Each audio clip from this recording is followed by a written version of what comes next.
Hello students, कैसे हैं आप सब। आज हम कर रहे हैं शब्द विचार। इसके 8 विभाग होते हैं, 4 विकारी और 4 अविकारी। विकारी के 3 भाग संज्ञा, स्वरनाम और विशेषण हम पिछली वीडियो में कर चुके हैं। आज हम करेंगे विकारी का भाग 4। तो आइए शुरू करते हैं। क्रिया। सबसे पहले क्रिया की परिभाषा। क्रिया क्या होती है? जिन शब्दों से किसी कार्य का करना या होना समझा जाए, किसी कार्य को करना या फिर उसका होना, वही क्रिया कहलाता है। करना जैसे कोई काम हम कर रहे हैं, जैसे खाना, पीना, पढ़ना, लिखना, सोना, रोना, धोना, दौड़ना, चलना, जो कुछ भी है, ये सारे के सारे क्या है? काम है, और यही क्रिया है। दूसरा इसके अंदर आता है परिभाषा में होना। होना शब्द का मतलब यहाँ क्या होगा? वहां पर कोई काम नहीं होगा। जैसे कोई काम नहीं हो रहा है, एग्जाम्पल के तौर पर हमने ले लिया कि वह पेड़ है, तो इसमें आपने बताना कि क्रिया क्या है। अब क्रिया, इसमें काम तो कोई हो ही नहीं रहा, तो क्या होगा कि वह पेड़ है जो शब्द है वह भी क्रिया है। वह होने का मतलब, यहाँ जो परिभाषा में हम होना शब्द लेते हैं उसका मतलब वो जो है, कोई भी वस्तु हमारे सामने है, तो है शब्द भी क्रिया ही होता है। आगे है धातु। धातु क्या होती है? क्रिया के मूल रूप को धातु कहते हैं। क्रिया जो होती है उसका मूल रूप जो है वो धातु कहलाता है। जैसे हमने ऊपर लिया खाना, पीना, पढ़ना, लिखना, उसमें ना को अगर हम हटा देते हैं तो धातु बचता है। जैसे खा, पी, पढ़, लिख आदि। क्रिया में से ना को हटाने पर खा, पी, पढ़ जो बचा है वो है धातु। धातु में प्रत्यय ना लगने पर क्रिया का सामान्य रूप बनता है। जैसे अभी मैंने आपको बताया कि ना को लगा दोगे तो क्रिया बन जाएगा, और ना को हटा दोगे तो धातु बन जाता है। जैसे खा धातु में ना प्रत्यय जोड़ने से खाना क्रिया बनता है।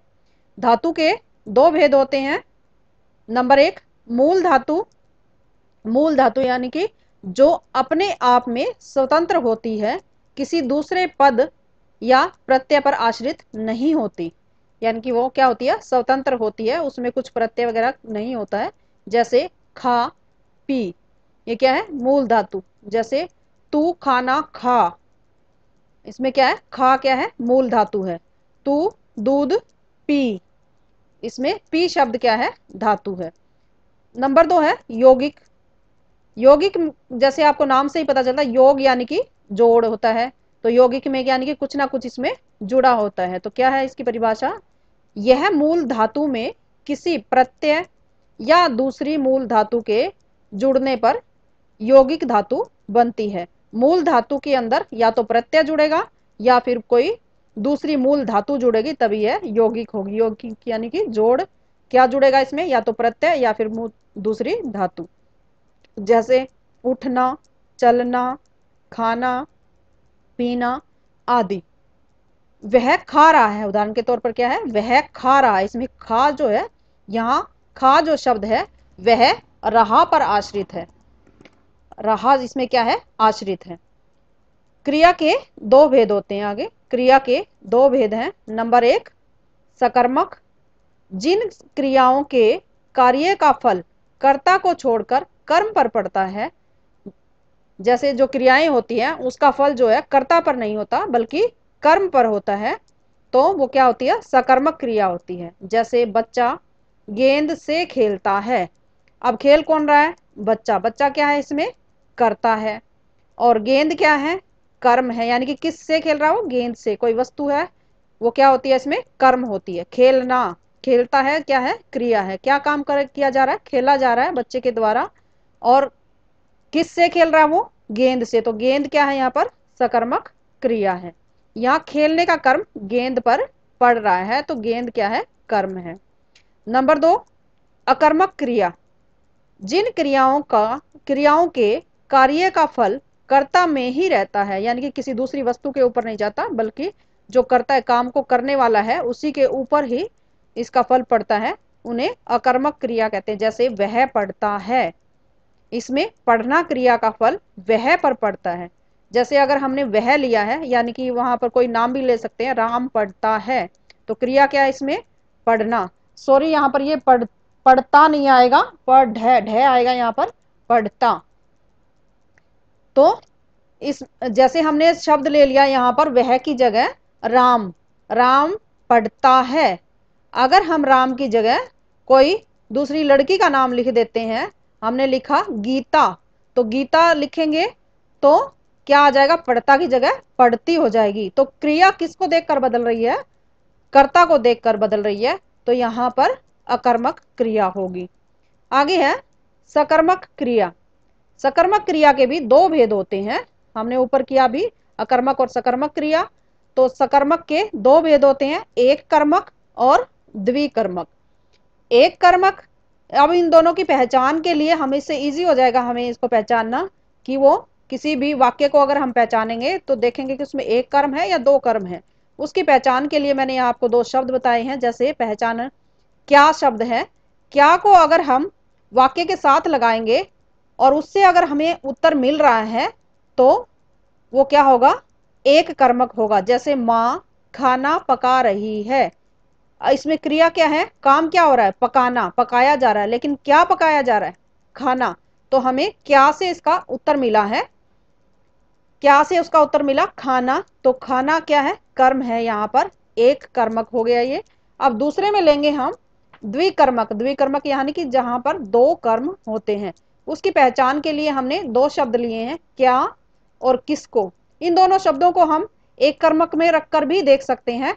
जैसे हमने क्या और किसको अगर हम एक कर्मक में लेते हैं और इस सेंटेंस के अंदर हम जाएं, वाक्य में जाएं, माँ खाना पका रही है, तो अगर हमने पूछा क्या, क्या पका रही है, खाना, क्या से तो आपको उत्तर मिल गया। अगर आप किसको लोगे, किसको से अगर आप इसमें डालते हो कि किसको पका रही है, तो हमें उत्तर नहीं मिल रहा है। यानी कि एक शब्द से उत्तर मिलता है तो वो एक कर्मक हो रही है, और अगर क्या और किसको दोनों से उत्तर आपको मिल रहा है तो वो द्विकर्मक होगा। इसकी एक और पहचान होती है, जैसे जिस वाक्य के अंदर ने और को, ने और को दोनों आ जाते हैं तो भी वह द्विकर्मक होता है। अब वाक्य क्या है, माँ ने पुत्री को पत्र लिखा। अब एक पहचान तो होगी इसकी ने और को, दूसरी पहचान हमने ऊपर वाले शब्दों से करनी है, क्या और किसको। माँ ने पुत्री को पत्र लिखा, क्या लिखा, पत्र लिखा, किसको लिखा, पुत्री को लिखा। तो दोनों से हमें उत्तर जो है मिल रहा है, तो ये क्या हो गया, दोनों शब्दों से उत्तर मिल रहे हैं तो वो द्विकर्मक हो जाती है। इसके बाद आता है क्रिया के अन्य भेद। अन्य भेद है नंबर एक, सहायक क्रिया। सहायक क्रिया क्या होती है, मुख्य क्रिया की सहायता करने वाली क्रिया को सहायक क्रिया कहते हैं। जैसे आपका भी अगर कोई सहायता करता है, कोई मदद करता है, तो आप उसको क्या बोलते हो, सहायक है वो किसी का। तो इसी तरह से मुख्य क्रिया की जो सहायता करने वाले शब्द होते हैं उन्हीं को हम सहायक क्रिया कहते हैं। जैसे रमेश पढ़ता है, इसमें पढ़ना क्या है, क्रिया है, और सहायक क्रिया क्या, उसके बाद में जो है शब्द है वो क्या है, सहायक क्रिया है। जैसे हमने परिभाषा में भी किया था कि वह पेड़ है, अगर उसमें कोई काम नहीं हो रहा तो है शब्द भी क्या है, क्रिया ही होता है। तो यहाँ पर है क्या है, सहायक क्रिया, क्योंकि मेन क्रिया यहाँ पर पढ़ना है। आगे रहा है, रहे हैं, अन्य उदाहरण है इसके, ये रहा है, रहे हैं। जैसे वह पुस्तक पढ़ रहे हैं, वह पढ़ रहा है, मैं पढ़ रहा हूँ, पढ़ रहा था, थे, थी, मैं, वह पढ़ रहा होगा, होगे, होगी। ये सारे के सारे क्या होते हैं, सहायक क्रिया होते हैं। नंबर दो है द्विकर्मक क्रिया। द्विकर्मक क्रिया को हमने ऊपर भी एक्सप्लेन किया है, जहां क्रिया के दो कर्म होते हैं। जैसे मैंने आपको बताया क्या और किसको से आप पहचान कर सकते हो, या ने और को से पहचान कर सकते हो। इसके हैं उदाहरण में, माँ बच्चे को खाना खिलाती है। माँ क्या खिलाती है, खाना, और किसको खिलाती है, बच्चे को। तो दोनों क्या और किसको से आपको उत्तर मिल रहे हैं। इसमें माँ शब्द क्या है, कर्ता, बच्चे को क्या है, पहला कर्म है, और खाना क्या है, दूसरा कर्म है, खिलाती क्या है, क्रिया है। तो दो कर्म हो गए इसमें, एक कर्म बच्चे को और दूसरा क्या है, खाना। इसमें पहला कर्म जो होता है वो हमेशा प्राणीवाचक होता है, किसी प्राणी के बारे में बात हो रही होती है, और दूसरा कर्म जो होता है वो अप्राणीवाचक होता है। अप्राणी क्या है इसमें, खाना, और प्राणी क्या है, बच्चा। तो आप याद रखोगे द्विकर्मक में प्राणी और अप्राणी दोनों आते हैं।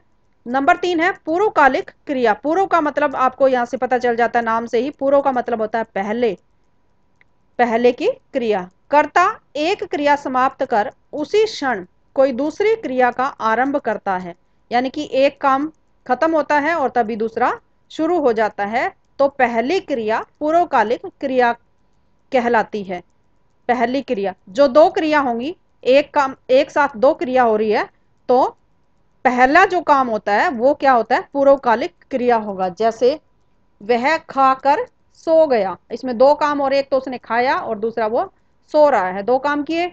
तो पहले कौन सा किया, पहले सोया या खाया, पहले उसने खाया है फिर सोया, तो पहले उसने खाया, तो वो क्या खाया क्या है, खाकर शब्द है पूर्वकालिक क्रिया, और सो गया क्या है, बाद की क्रिया है। नंबर 4 है प्रेरणार्थक क्रिया। प्रेरणार्थक का मतलब होता है जहां कर्ता स्वयं कार्य न करके किसी दूसरे से कार्य करवाता है, यानी कि खुद काम नहीं करता बल्कि किसी और से काम करवाता है या खुद करता है। वो इसमें दो होंगे इसके विभाग, प्रथम प्रेरणार्थक और दूसरा है द्वितीय प्रेरणार्थक। माँ बच्चे को सुलाती है, सो तो बच्चा रहा है लेकिन माँ उसे सुला रही है, खुद उसके अंदर उसकी मदद कर रही है कोई काम करने में, तो वो क्या है, प्रथम प्रेरणार्थक है। दूसरा है जैसे अध्यापक ने बच्चे से पुस्तक मंगवाई, अब पुस्तक कौन लाया है, मंगवाई तो है अध्यापक ने लेकिन लाया कौन है, बच्चा, तो ये क्या है, द्वितीय प्रेरणार्थक है, यानी कि अध्यापक खुद नहीं ला रहा है। पहले में क्या था, माँ खुद बच्चे को सुला रही है, तो वो प्रथम प्रेरणार्थक है। और दूसरे में अध्यापक ने बच्चे से पुस्तक मंगवाई, तो लाया कौन है, बच्चा लाया है पुस्तक, अध्यापक नहीं लाया, उन्होंने सिर्फ ऑर्डर दिया है, तो ये क्या है, द्वितीय प्रेरणार्थक है। नंबर 5 है संयुक्त क्रिया। संयुक्त का मतलब जैसे जुड़ा हुआ, जब कोई क्रिया दो क्रियाओं के संयोग से बने, यानी कि दो क्रिया आएंगी इसमें उनकी जुड़ी हुई इकट्ठी, जैसे खा ली आ जाना, इसमें खा से खाना, ली से लेना, आ जाना में आ से आना और जा से जाना, जैसे आना और जाना, ये क्या है, संयुक्त क्रिया। खा ली, खा से खाना, ली से लेना, दोनों दो को इकट्ठा लिखोगे तो क्या बन जाएगा, संयुक्त क्रिया। नंबर 6 है नाम बोधक। नाम बोधक में क्या होता है, संज्ञा या विशेषण के साथ, संज्ञा या विशेषण के साथ क्रिया जुड़ने से नाम बोधक बनती है। संज्ञा और विशेषण के साथ जुड़ने से क्रिया नाम बोधक बनती है। जैसे लाठी मारना, अब लाठी मारना में क्या है, लाठी शब्द क्या है, संज्ञा है, और मारना क्या है, क्रिया है, तो क्या बन गया, नाम बोधक क्या बन गया, लाठी मारना। दूसरा उदाहरण है रक्त खोलना। रक्त क्या होता है, खून, खून क्या है, यानी कि संज्ञा है, और खोलना क्या है, क्रिया है। दूसरे में है पीला, पीला क्या है, विशेषण है, और पढ़ना क्या है, क्रिया है। दुखी होना, ये भी इसी का उदाहरण है, तो क्या है ये, नाम बोधक क्रिया के अंतर्गत आता है। नंबर 7 है क्रियार्थक क्रिया। जब क्रिया संज्ञा की भांति व्यवहार में आती है, जब क्रिया को हम संज्ञा की तरह, जैसे संज्ञा का प्रयोग हम पहले करते हैं उसी तरह अगर हम क्रिया का प्रयोग करें, सारा वाक्य जो क्रिया पे हो, तो वो क्या होता है, क्रियार्थक क्रिया होती है। जैसा टहलना स्वास्थ्य के लिए लाभदायक है, टहलना क्या होता है, घूमना, स्वास्थ्य के लिए लाभदायक है, यानी कि यहाँ हम न किसी व्यक्ति के बारे में बात कर रहे हैं ना किसी विशेष चीज के बारे में, बल्कि यहाँ टहलना क्या है, क्रिया है, और इसी में पूरा वाक्य है, तो ये टहलना क्या है, क्रियार्थक क्रिया है। दूसरा है देश के लिए मरना, गौरव की बात है, मरना, यहाँ पर मरना गौरव की बात है, किसके लिए, देश के लिए मरना, तो यह मरना शब्द जो है क्रियार्थक क्रिया है। यहाँ टहलना और मरना जो दोनों है क्या है, क्रियार्थक क्रिया है। इसके बाद है यौगिक क्रिया। जो क्रिया दो धातुओं के योग से बनती है, योग यानी कि जोड़ से बनती है, जैसे खाना पीना, चलना फिरना, रोना धोना, कि वहां पर रोना धोना हो रहा था, वह चलता फिरता गा रहा था, यौगिक क्रिया होती है। आगे है नाम धातु क्रिया। नाम धातु यानी कि संज्ञा सर्वनाम विशेषण में प्रत्यय लगने से, संज्ञा सर्वनाम और विशेषण में प्रत्यय लगने से बनने वाली क्रिया को नाम धातु कहते हैं। जैसे हाथ, हाथ क्या है, संज्ञा शब्द है, हाथ से हथियाना, बात से बतियाना, लाज से लजाना, ये सब के सब क्या है, नाम धातु क्रिया है। इसके बाद आती है आपकी समापिका। जैसे नाम से ही पता चल जाता, समापिका यानी कि एंड होना, जो वाक्य को समाप्त करती है और वाक्य के अंत में आती है, यानी वाक्य जब खत्म होता है तो वहां पर आती है। जैसे बच्चा सो रहा है, यहाँ पर क्रिया क्या है, सोना, लेकिन अंत किससे हो रहा है, रहा है से। वह सो गया, इसमें गया और रहा, अतः यहाँ अंत में रहा है तथा गया समापिका क्रिया है। नंबर 11 है आपका असमापिका क्रिया। यह क्रिया असमापिका यानी कि समाप्त नहीं होगी, ये अंत में नहीं आएगा। जैसे समापिका अंत में आती है, असमापिका अंत में नहीं होगी। यह क्रिया वाक्य में किसी भी स्थान पर होती है परंतु अंत में नहीं, वाक्य को समाप्त नहीं करती, यानी कि अंत में नहीं होगी, बाकी कहीं भी हो सकती है। जैसे पक्षी चहचहाते हुए उड़ गए, अगर हमने उड़ गए लिया तो वो समापिका आ जाएगी, लेकिन हमें समापिका नहीं असमापिका बतानी है, तो वो क्या है, यहाँ पर चहचहाते हुए, पक्षियों ने क्या किया, चहचहा रहे थे, चहचहाते हुए जो शब्द है वो असमापिका है।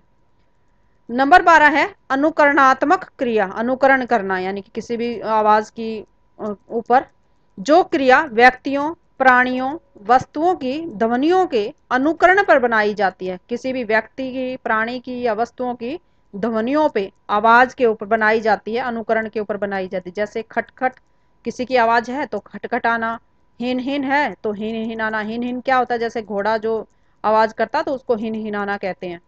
नंबर 13 है रंजक क्रिया। ये क्रियाएं मुख्य अर्थ को कहीं बढ़ाती हैं तो कहीं घटाती हैं, यानी कि कहीं तो उसको विस्तार कर देती हैं और कहीं उसको संकुचित कर देती हैं। जैसे मरना जो क्रिया है, शब्द है, मरना का अर्थ वैसे तो किसी की डेथ हो जाना जैसे बोलते हैं, लेकिन यहाँ पर रंजक क्रिया में इसका अर्थ ये नहीं होगा, कुछ और ही होता है। तुम कहां से आ मरे, मरे, मरे का मतलब मरना होता है, लेकिन यहाँ पर किसी की डेथ होना नहीं है। तुम कहां से आ मरे, मरे का मतलब यानी कि तुम कहां से आ गए। दूसरा है मारना, मारना यानी कि पीटना, लेकिन यहां पर इसका अर्थ यह नहीं होगा। जल्दी से लिख मारो, मारो यानी कि पीटो नहीं, जल्दी से लिख लो।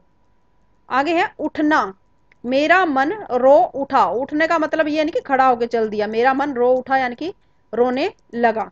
धमकना, वह अचानक ही आ धमका, यानी कि अचानक ही आ गया। तो इन शब्दों का वो अर्थ नहीं है जो कि क्रिया में दिखाई देता, बल्कि कुछ और ही होता है। यह है आपकी रंजक क्रिया। इसके साथ ही आपकी क्रिया का चैप्टर कंप्लीट होता है। उम्मीद करती हूँ आपको अच्छे से समझ आया होगा। अगली वीडियो के लिए हमारे साथ बने रहें। अगर आपने सब्सक्राइब चैनल को नहीं किया है तो सब्सक्राइब कीजिए, लाइक कीजिए और दोस्तों के साथ शेयर कीजिए। धन्यवाद।